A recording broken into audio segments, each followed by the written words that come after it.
It's time to run through the starting grid. So it is Potama on pole position from Ozawa and Odaki. Fuetizan, Mitani and Ogiwara is your road. Got Adi Putre bringing up the rear. And then Faris Putre with a little bit more experience under his belt in 12th.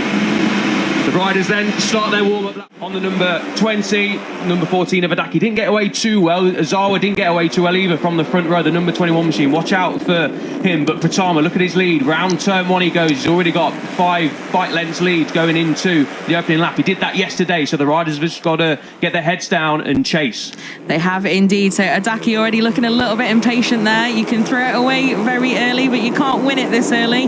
So let's just keep it calm. But yeah, it looked like Ozawa actually made a pretty good start off the line and then lost out quite a lot. So he's got a little bit of work to do there. You can see in the graphics down in 6th. So a little bit of work to do for the number 21. But Potama, everything going perfectly to plan so far. Oh, look at the run that the riders have got out of there using the slipstream. So great effect. This is the turn 10 we were on about, coming out of the fast sweeping sections through sector 2, diving up the inside. I think that is Odaki going into P2 straight away. The number 14 rider.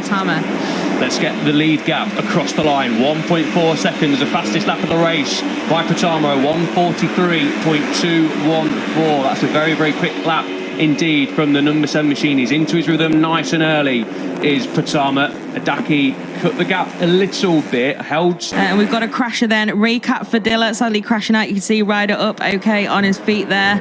And I think he'd also had a drop 1 position penalty a few minutes ago as well for a shortcut that we'd not quite got to yet with the drama of Eamon Odaki. That came up on our timing screens though, and sadly then he's crashed out, the number 15. But back to mission catch Potama then. Odaki back in 2nd place, wasted absolutely no time recouping that ground, but I think that gap now is pretty impressive for Potama at the front, isn't it? Yeah, looking pretty ominous this, unfortunately. As a neutral's perspective, of course, all the Indonesian fans watching from home and in the grandstands are very, very pleased. You've got to go outside again and tell them. No, absolutely. So yeah, it's just another incredible masterclass Sophie stuff from the number 2. From Mitani. It was indeed. So now you can see them back at the front. It looks like there's a little bit of daylight again for Odaki in that 2nd place. We've already got Potama well past us and off on his mission to win a 5th race in a row. But Odaki then back in a pretty safe 2nd place at the moment, but needs to just keep it calm now and not make any of those mistakes that we saw a few laps ago, and make sure at least that you can take those 20 points. Yeah, a runaway victory incoming for Potama, much to the delight of the Indonesian fans. He was...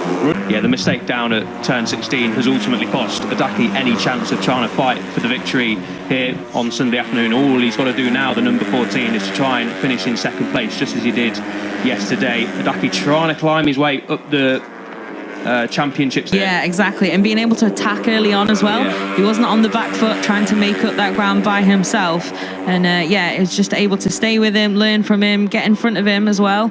And yeah, definitely some very impressive laps from Odaki yesterday. They were trading fast laps as well. He wasn't, I mean, until that battle really heated up in the final stages, it didn't look like it was really costing him too greatly to be able to stay with the number 7 either. So very impressive race from Odaki.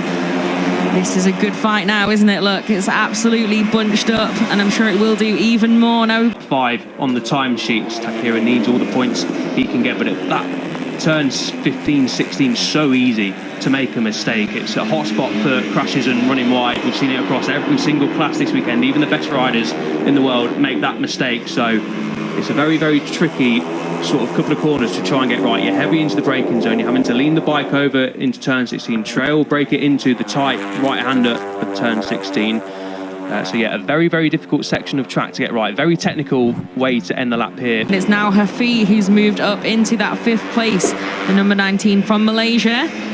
So let's see what we've got here. They're very close together still, this group of 5, aren't they? It looks like Pooch has just dropped off the back of this a little bit, but I'm sure we're going to get some more fireworks. I think we are, yeah. Through this section, as we mentioned before, the snaking, fast, full gas section on these Age of Talent Cup machines, and then it all lends itself down into turn 10, the hard braking zone. We saw it yesterday, especially with Odaki and Potama fighting at the front. Ozawa is definitely going to be lining up a move on Hafai at the front of that group. We just cut away to the riders in second, third and fourth place because we have a change for second place. We then cut away back to this group. Too much happening. Hafai has kept, what is it, P5 so far. Practicing the championship, remember. He knows Patama's well up the road and onto race victory. And Matane is 52 points down, a reminder, in the championship standings. So if he can limit the damage as much as possible by finishing second place, all is not lost in this season for the rookie. Number 2, remember, he is a rookie and he's only finished off the podium once, and that is when he crashed out on the last lap in Japan. We didn't see what happened back there in Japan either, but it is last lap time here in Indonesia for race 2 of the Asia Talent Cup. Veda Pratama on the number 7, well clear, 5.7 seconds to be exact, of the second place group fight. Yep, so this is going to decide it then. And Adaki, again, no attack on the main straight as the last lap begins. And he's got a fair bit of breathing space there. Has the number 14 just in time to try and protect that second place. And these guys as well at the moment, it's 2 duels then in what was a group fight for 5th.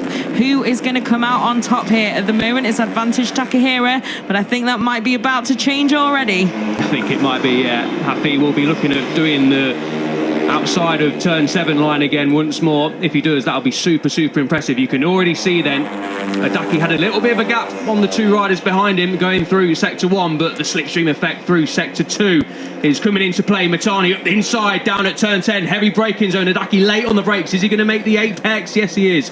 Great braking from Adaki on the number 14 to keep P2, but for how long? Matani up the inside through turn 11, thinks better of it.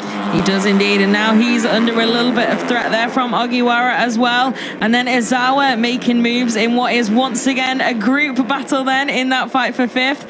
Pratama just nice and smooth at the front, keeping it clean. He's got such an advantage. You can also afford a wheelie, hint if you want to, Veda. But yeah, really great performance from him. But what is happening in that podium fight and in that battle for 5th?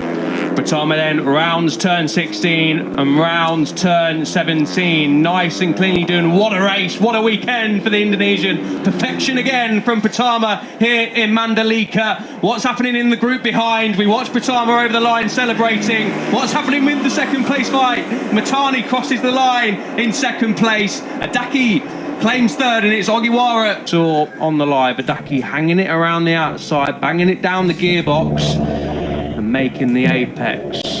Hard braking from Adaki. Nice and neat, that, isn't it? It looked like he was a bit wide, but no. So this is what happened then. That was turn 16. This is turn 17. Adaki hanging it around the outside. Matani assumingly shoving it up the inside of Adaki at turn 16. Adaki having the inside line at turn 17, but with Matani having the wide sweeping line through the